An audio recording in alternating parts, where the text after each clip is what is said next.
Hi, I'm in the town of Whitman, Massachusetts. Right over here at this intersection, this is a plus intersection.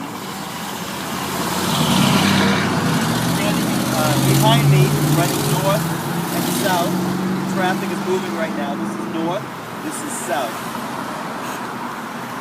If I move to the traffic that has the red light right now, traffic runs east that way into the center of Whitman and west that way toward Brockton and Route 24. Important to note about this intersection, it's a very busy intersection. Right now it's a Saturday, almost noontime.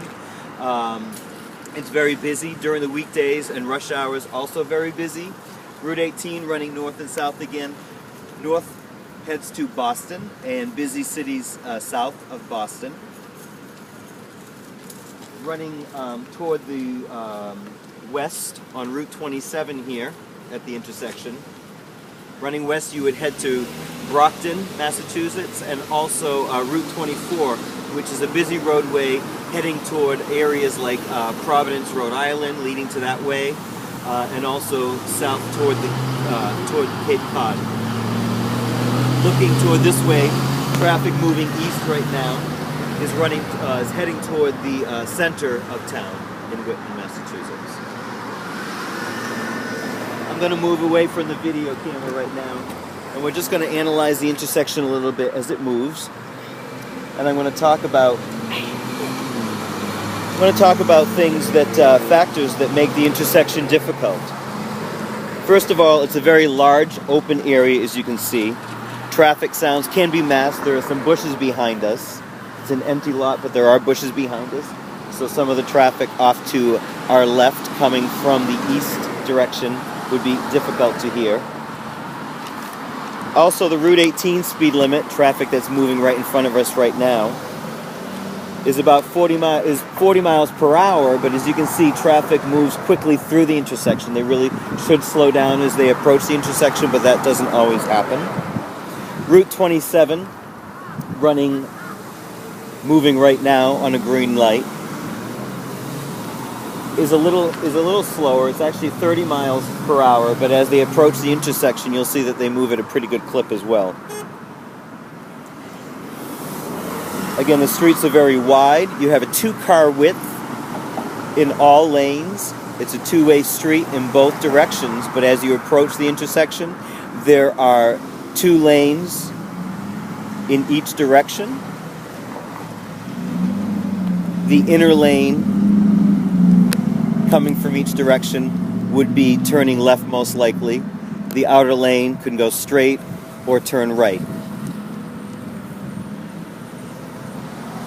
The pedestrian phase here is exclusive, so parallel traffic surge is not available in sync with the pedestrian phase to maintain alignment during any crossing.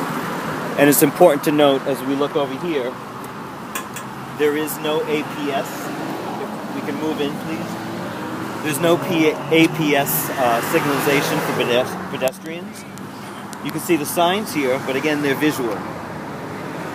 If I push this, there is no tone on the walk sign. It'll just flash. It's your traditional white walking stick figure flash with a warning to stop and then a final stop signal with an orange hand.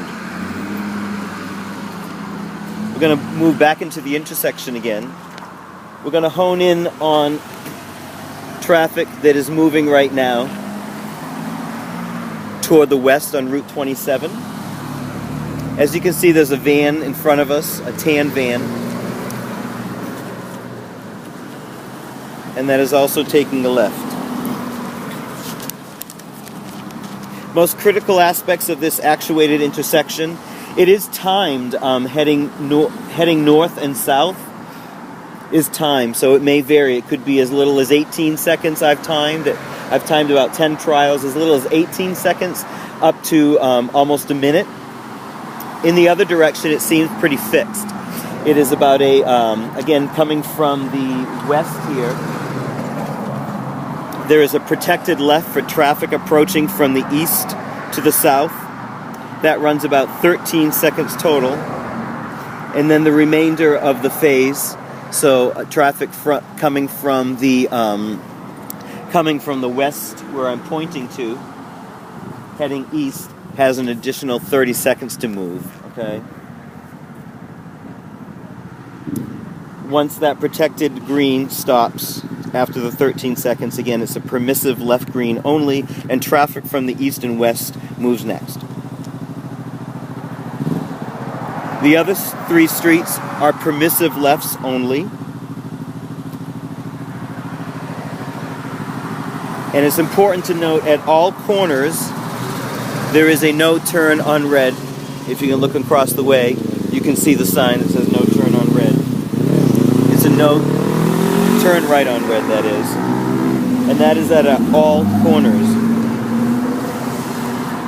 Driveways are pretty much with businesses on the corner. They're busy businesses. We have a car repair and vehicle purchase place over here, and if you look across the way, you can see busy Cumberland Farms, which is a gas station and a small store, also very busy. And across the intersection still, there is a busy takeout pizza place, also inside seating. Traffic coming from those areas are set back, their driveways are set back a bit.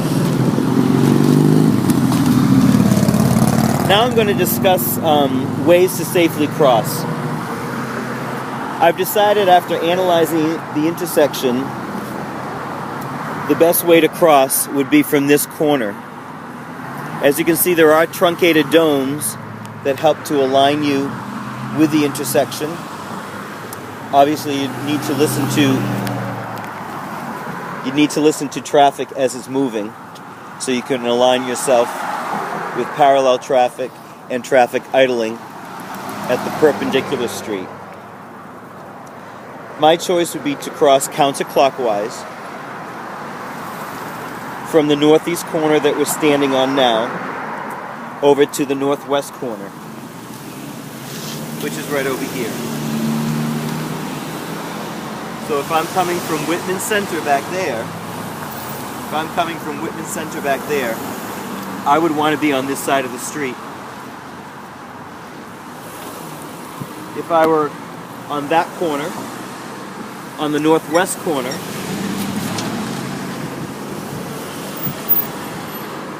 I would want to cross again counterclockwise from northwest to the southwest corner over there where Cumberland Farms is.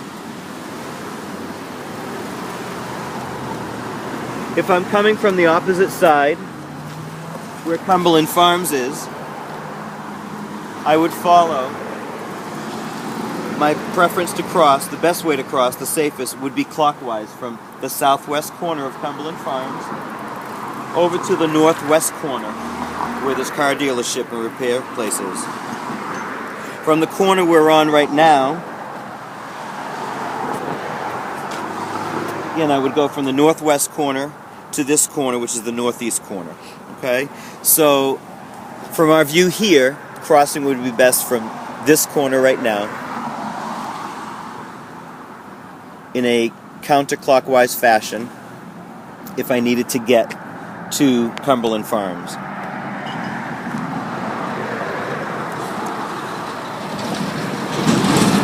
The way I would cross is using our traditional near parallel surge of traffic heading in the same direction.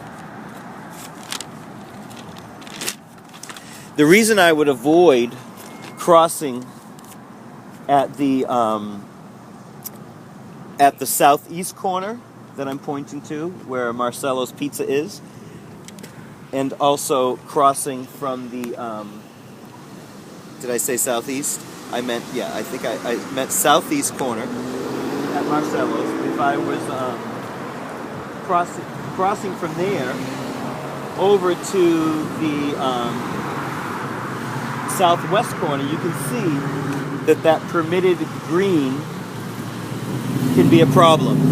Okay? Even if you are listening for traffic coming toward you in the near parallel lane, this permitted left turn, the only one at this intersection, is coming from the center of Whitman, coming from the east, heading south. That's our permitted left. That's a problem for me. I would not want to cross there if I had no functional vision at all. So at this intersection, again, I would not use the APS as a totally blind traveler. I would align myself with the traffic sounds. I would listen for idling of perpendicular traffic.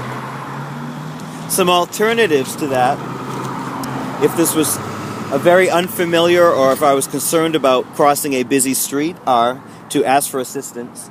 Unfortunately, there's not a lot of pedestrian traffic here. I think we've seen about maybe 3 or 4 people in the 45 minutes to an hour that we've been hanging around here.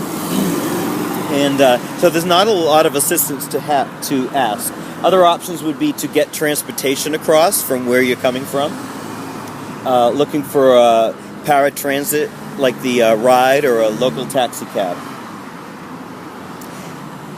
Again, this is a busy intersection at most times of day. So crossing would be about the same sort of situation as far as safety to cross and the risks involved. Crossing with the parallel surge of traffic, I would deem this as reasonable risk. I think it can be safe with a traveler that is very attuned, a visually impaired traveler, blind traveler who's very in tune to traffic sounds and very experienced. Someone who's inexperienced would need a lot of training at this type of intersection.